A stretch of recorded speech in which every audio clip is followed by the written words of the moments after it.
রাত পোহালে দ্বাদশ শ্রেণীর চতুর্থ সেমিস্টারের বাংলা পরীক্ষা। তার জন্য তোমাদের আজকে এই ভিডিওতে নিয়ে চলে এসেছি দ্বাদশ শ্রেণীর চতুর্থ সেমিস্টারের বাংলা সাজেশন। চলো তোমরা কোন কোন প্রশ্ন গুরুত্ব দিয়ে পড়বে বলে দিচ্ছি আজকে এই ভিডিওতে। চ্যানেল নতুন হয়ে থাকলে চ্যানেলটা সাবস্ক্রাইব করতে কেউ ভুলবে না। তাহলে চলো তোমাদের সাজেশন বলে দিচ্ছি। তাহলে চলো আগে আলোচনা করি হলুদ পোড়া গল্পের সাজেশন কোনগুলো পড়বে। এক দাগ, দাওয়াটি যেন স্টেজ, কোন দাওয়া যেখানে কোন ম্যাজিক আমদানি করা হয়েছিল।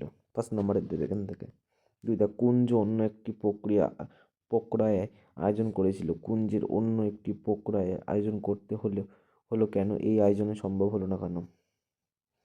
3 দাগ, হলুদ পোড়া গল্পের হচ্ছে ধীরেনের চরিত্রটি লেখো। তারপরে 4 দাগ, হলুদ পরে গল্প নিয়ে কুঞ্জ মাঝির চরিত্র আলোচনা করো। 5 দাগ, আমায় মেরো না, এই আরতি কার, এই রূপ আরতির কারণ আলোচনা করো। 6 দাগ, বলাই খুড়ো আমায় খুন করেছে, বলাই খুড়োর পরিচয় দাও।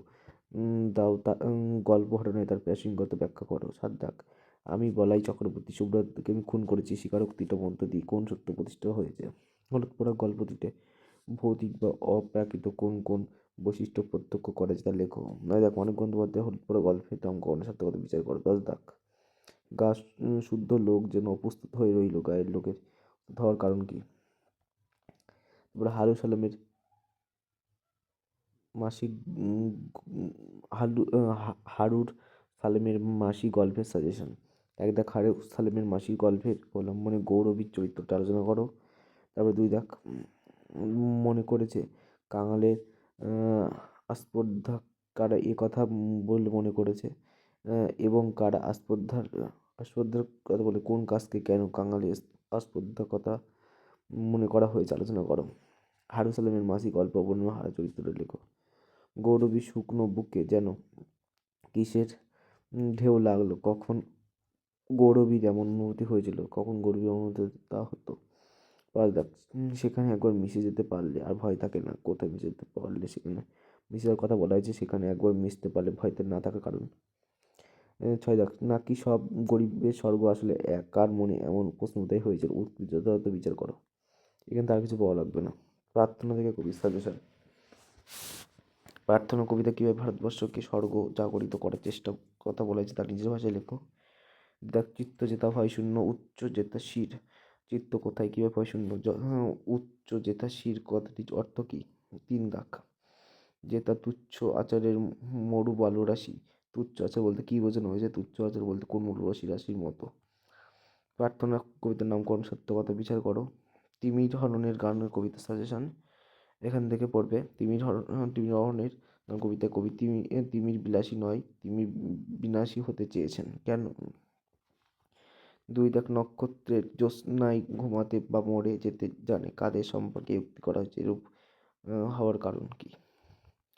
সেসব রীতি আজ মৃতের চোখের মতো, কবি রীতিকে তার মৃতের চোখের মতো বলেছে কেন, এমন মনে হওয়ার কারণ কি। তারপরে কেন এলো না কবিতা সাজেশন। এখান থেকে পড়বে, এটা পড়ো 2 দাগটা পড়বে, ছেলে এলো না, ছেলেটি না ফেরার কারণ উল্লেখ করো, এই জন্য তুমি কাকে দায়ী করবে। আর আরেকটা পড়বে, সারাদিন ছেলে নেচে নেচে বেরিয়েছে, ছেলে নেচে বেরোনো তার পরিণতি সম্পর্কে লেখো। আর পড়বে 4 দাগ, ফ্যান গলাতে গিয়ে পাটা পুড়ে গেল, ফ্যান পায়ে পড়ার কারণ নির্দেশ করো, কবি উক্ত পঙ্ক্তিতে ব্যবহার করেছেন কেন। পড়বে, ছেলেটি রাস্তায় পা দিল, ছেলেটি রাস্তায় নামার সিদ্ধান্ত নিল কেন, রাস্তায় নামার পর্যন্ত কী হয়েছিল। আর এটা পড়বে, হিজিবিজি অক্ষরগুলো এক বই অবাধ্য প্রসঙ্গ উল্লেখ করে পঙ্ক্তির তাৎপর্য বিশ্লেষণ করো। নানা রঙের দিন নাটকের সাজেশন থেকে এখান থেকে পড়বে, যারা বলে নাট্যবিজ্ঞান একটি পবিত্র শিল্প তারা সব গাধা, বক্তাকে তিনি কখন একথা বলেছিল, কেন এই রকম সিদ্ধান্তে পৌঁছে তার নিজের ভাষায় আলোচনা করো। 2 দাগ, নানা রঙের দিন কবিতা নাটকের নামকরণ কতখানি সার্থক তা আলোচনা করো। 3 দাগ, নানা রঙের দিন নাটক অভিনয় রজনীকান্ত চট্টোপাধ্যায়ের চরিত্র লেখো। 4, প্রাক্তন অভিনেতা রঞ্জন চাটুর্যের প্রতিভার অমৃত্যুর কারণ সংবাদ, বক্তাকে এই মৃত্যু কীভাবে ঘটেছিল তা বক্তা মনে করে। 5 দাগ, অভিনেতা মানে একজন চাকর বা একজন জোকার, এটা ক্লাউন তাৎপর্য আলোচনা করা। আমাদের দিন ফুরিয়েছে, কে কোন প্রসঙ্গে উক্তি করেছেন, বক্তা এই উপলব্ধির কারণ কি। ব্যাস এই কটা পড়লে হবে। ডাকঘর থেকে পড়বে, ও চলে গেল, ও চলে গেলে আমার এ ঘর যেন আর ঘরই থাকবে না, কে কার সম্পর্কে কথা বলেছে, এই উক্তিটির মধ্যে বক্তার মানসিকতা পরিচয় পাওয়া যায় তা লেখো। দুই দাগ ডাকঘর জীবনে মৃত্যুদণ্ডে শেষ পর্যন্ত জীবন জয়ী হয়েছে নাটক অবলম্বন সাপেক্ষে ডাকঘর নাটকের ঠাকুরদার চরিত্রটি আলোচনা করো।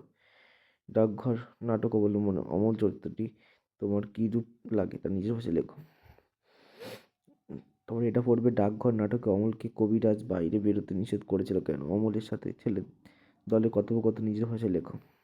দেখ রূপক সাংগীতিক নাটক হিসেবে ডাকঘর নাটকের সার্থকতা বিচার করো। আর পড়া লাগবে না বেশি। চিত্রকলা থেকে সাজেশন এখান থেকে পড়ে পট বলতে কী বোঝো? এই শিল্পতারের সংক্ষিপ্ত পরিচয়। চিত্রকলা চর্চায় শিল্পাচার্য নন্দলাল বসুর আলোচনা করো। অবদান 3 দাগ চিত্রকলার জন্য যামিনী রায় খুব গুরুত্বপূর্ণ, এটা পড়বে। আর পড়বে বাংলা চিত্রকলা ইতিহাসে অবনীন্দ্রনাথ ঠাকুরের অবদান। আর পড়বে তোমাদের চিত্রকলা ইতিহাস ঠাকুরবাড়ির অবদান। ব্যাস।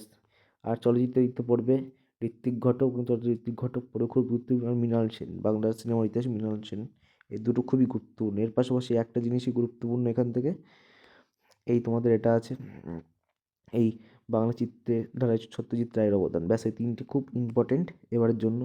আর তার পাশে অ্যাডিশনাল পড়ে রাখতে পারো তথ্যচিত্র বলতে কী বোঝো এবং তথ্যচিত্র ধারা সম্পর্কে আলোচনা করে। এই হলো তোমাদের সাজেশন। প্রবন্ধ রচনা থেকে পড়বে পরিবেশ বিপন্নত মানুষ, বাংলা বইয়ের দুঃখ, আর পড়বে শুভ উৎসব, মানব জীবন, বাংলা কুটির শিল্প, আর দু একটা দেখতে বেগম রোকেয়া, মহাশ্বেতা দেবী, জীবনানন্দ দাশ, মাইকেল বঙ্কিমচন্দ্র দত্ত, ঋত্বিক ঘটক। ব্যাস।